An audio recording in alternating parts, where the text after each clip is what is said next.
मारुति, पुत्र लौट आओ। मारुति!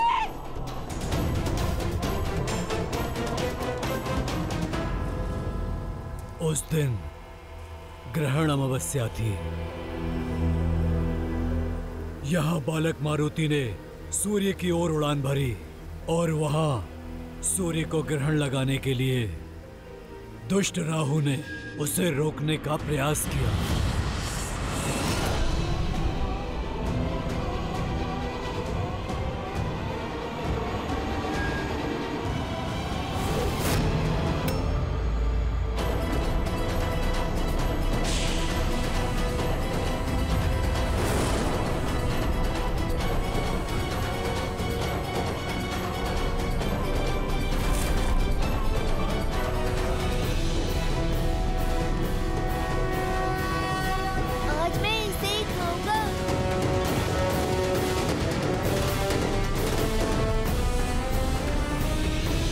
बालक, कहाँ जा रहे हो? उस फल को खाने। नहीं, सूर्य को खाने का अधिकार केवल मेरा है। माता तो कहती हैं, प्रकृति में सबका समान अधिकार है। ये जो भी है, मारुति के वेग को स्पर्श तक नहीं कर सकता। ये रसीला फल मैं ही खाऊंगा।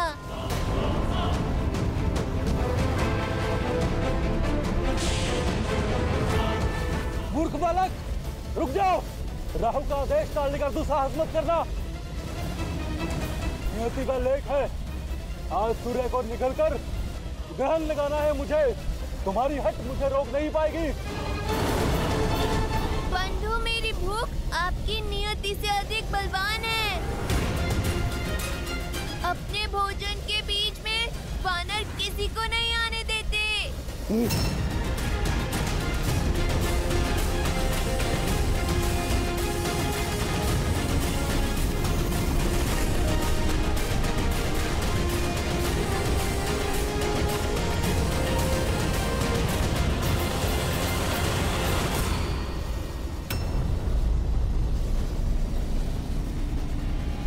अच्छा, मेरी टांग खींचोगे?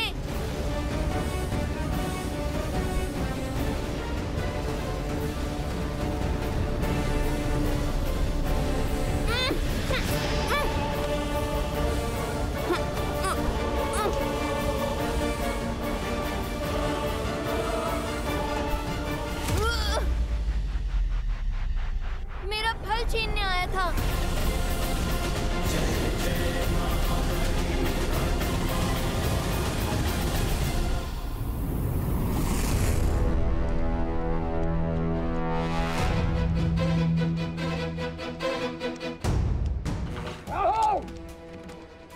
इतना दुस्साहस तो मेरी अनुमति के बिना मेरी सभा में प्रवेश कर उसे भंग करने की उद्दंडता की तुमने। इंद्रदेव, आज एक असुर नहीं, एक ग्रह देवराज से रक्षा की विनती करने आया है। एक तुच्छ वानर बालक की हट ब्रह्मांड का संतुलन भ्रष्ट करने जा रही है।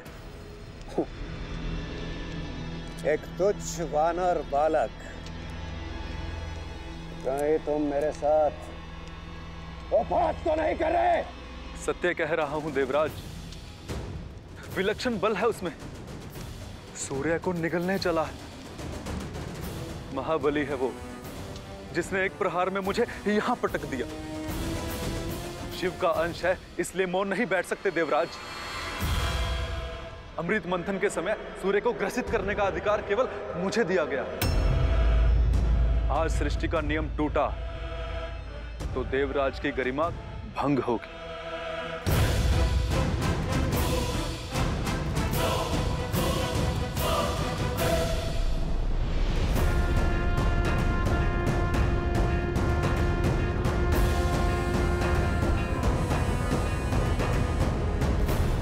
रुक जाओ बालक, तुम्हारी ये चेष्टा सांसारिक संतुलन बिगाड़ रही है। कोई भूखा बालक फल खाएगा तो आपकी सृष्टि का संतुलन भला कैसे बिगड़ेगा?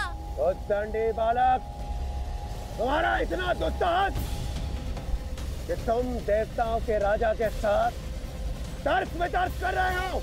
आपसे पहले भी एक आया था, प्राण बचाकर भागा है। आप जाइए, मुझे अपना भोजन करने दीजिए।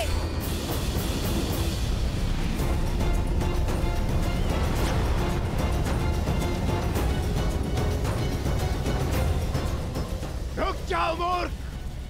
सूर्य के समीप जाते ही भस्म हो जाओगे तुम।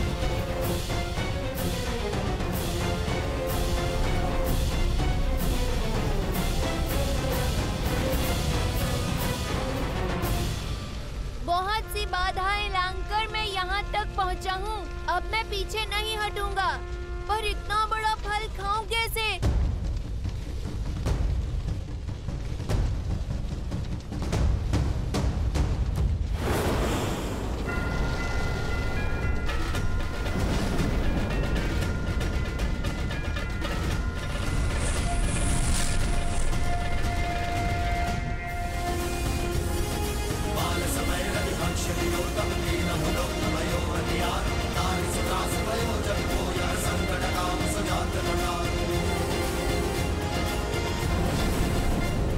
प्रतीत होता है ये ऐसे मानेगा नहीं।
मेरा पुत्र, मेरा पुत्र, पुत्र, पार्वती, पार्वती, पुत्र, पार्वती।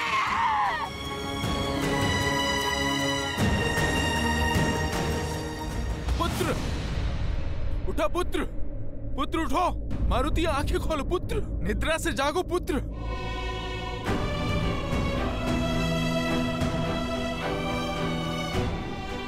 मारुति आंखें खोलो।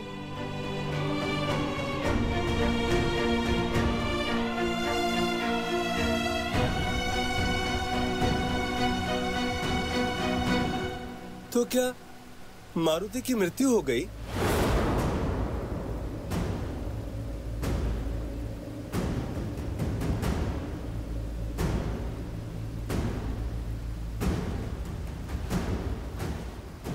हाँ,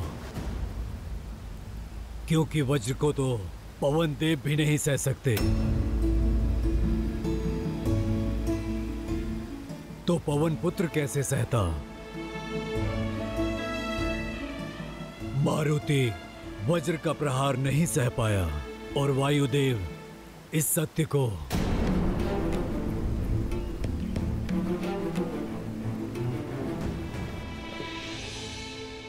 पुत्र आंखें खोलो पुत्र,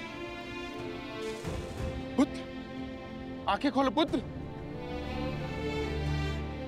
ये ठीक नहीं किया इंद्रदेव। एक बालक की अबोधता के लिए उसके प्राण ले लेना, उसका अंत कर देना, ना ये न्याय संगत है और ना ही नीति है। जिस संसार में एक अबोध बालक की बाल हट का दंड मृत्यु है, वो संसार पीड़ा पाने के ही योग्य है। अपने पुत्र के अन्याय का दंड मैं अवश्य दूंगा इस सृष्टि को। पीड़ा का बाण केवल तुम नहीं सहोगे पुत्र।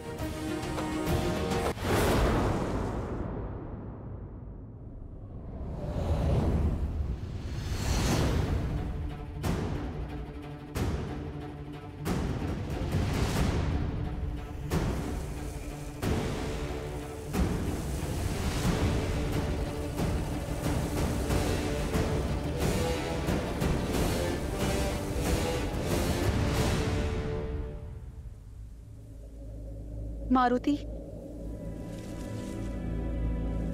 मारुति, मारुति, मेरा पुत्र कहाँ है? मेरा पुत्र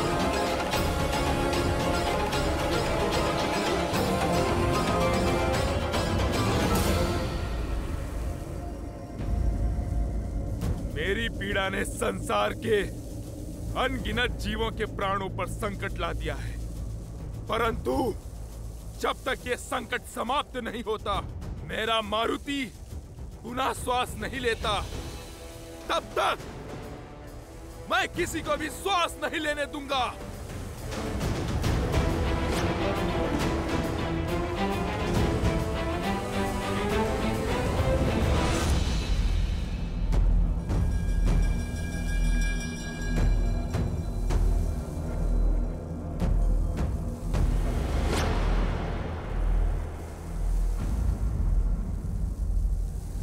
इंद्रदेव! अब आप यहाँ क्यों आए हैं?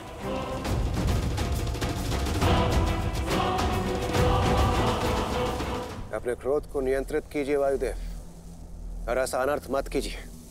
यदि आपने अपनी वायु का संचार न किया तो इस समस्त सृष्टि का सर्वनाश हो जाएगा, और आप इस प्रकार जीवों से उनका जीवन नहीं छीन सकते। क्यों? यदि आप मेरे पुत्र का जीवन छीन सकते हैं, तो मैं भी सृष्टि से वायु रूपी जीवन छीन सकता हूं।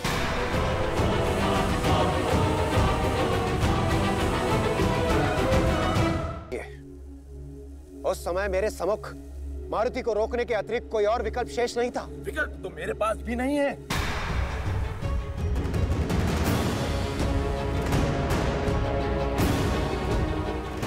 जब तक मेरे पुत्र के प्राण पुनः नहीं लौटते, संसार की पीड़ा का अंत नहीं होगा। दुर्भाग्यवश प्राण दान देना मेरे वश में नहीं है वायुदेव। तो जो वश में है वो कीजिए। संसार के सर्वनाश का साक्षी बनिए देवराज।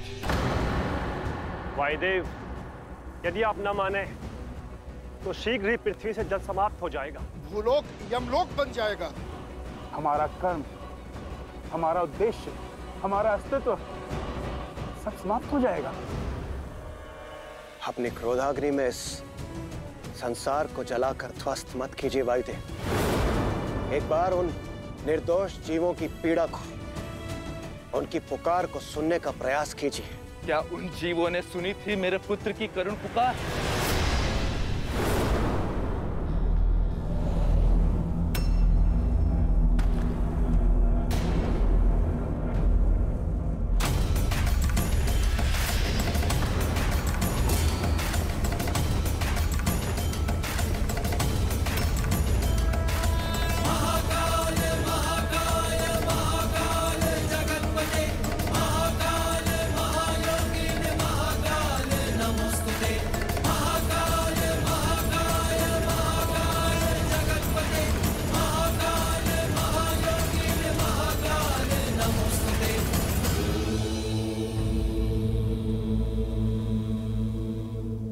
प्रणाम महादेव।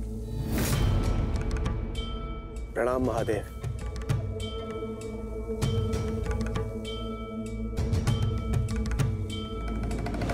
महादेव, अब आप ही वायुदेव को समझाइए। पुत्र शोक से पीड़ित एक पिता को कोई क्या समझा सकता है इंद्रदेव? और वैसे भी वायुदेव को उनका कर्तव्य स्मरण कराने से पूर्व क्या आपने स्वयं अपने धर्म को समझा? देवराज इंद्र का कर्तव्य निभाते निभाते आप स्वयं बड़े होने का धर्म भूल बैठे हैं। और क्या होता है बड़े होने का धर्म? अपने से छोटों की रक्षा करना। परंतु आपने नन्हे मारुति पर प्रहार कर अधर्म किया है देवराज इंद्र। शंभू शंभू शंभू शंभू शंभू। नन्हे मारुति पर प्रहार कर अधर्म किया है देवराज इंद्र। यदि वो हठ कर रहा था तो उसकी उस हठ को प्रेम से तोड़ने का प्रयास करना चाहिए था आपको। वज्र के स्थान पर अपनी वाणी का उपयोग करना चाहिए था आपको।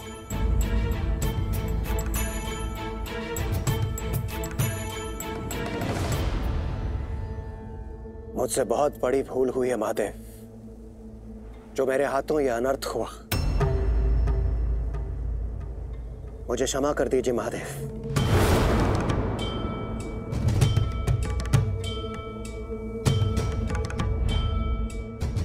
वायुदेव, मुझे आपकी पीड़ा का आभास भली भांति है, परंतु आप ही सोचिए, प्रतिशोध की अग्नि वो ज्वाला है जो स्वयं को तो जलाती ही है, परंतु साथ में समस्त संसार को भी जला डालती है।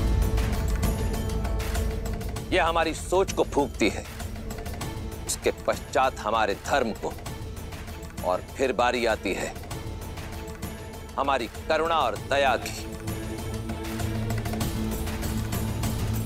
और वायुदेव, कोई भी देवता निर्दयी हो ऐसा शोभा नहीं देता। आपका संकेत समझ रहा हूं मैं महादेव, किंतु इस पीड़ा को समाप्त नहीं कर पा रहा हूं मैं। मारुति ने पिता बनने का सुख दिया है मुझे। जब पहली बार मारुति को आपसे पाया था, तब पिता बनने का अर्थ जाना, उस आभास से परिचय हुआ। आज जिसका वियोग मेरे तन मन को कचोट रहा है। निर्दोष था मेरा पुत्र, इंद्रदेव के अभिमान का भेंट चढ़ा है। प्रभु, आपको मेरे पुत्र को लौटाना ही होगा, मेरे मारुति को जीवित करना ही होगा प्रभु।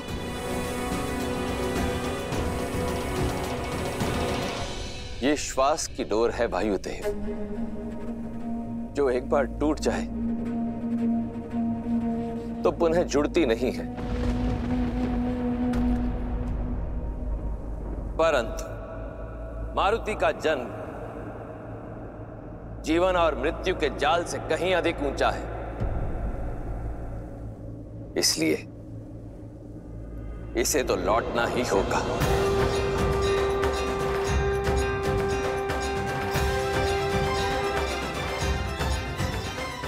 और ये कार्य स्वयं जगत पिता ब्रह्मा करेंगे।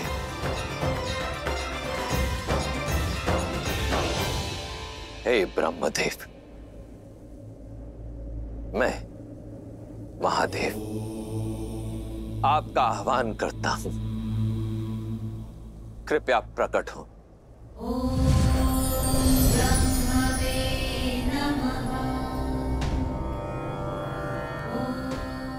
प्रणाम ब्रह्मदेव। प्रणाम ब्रह्मदेव।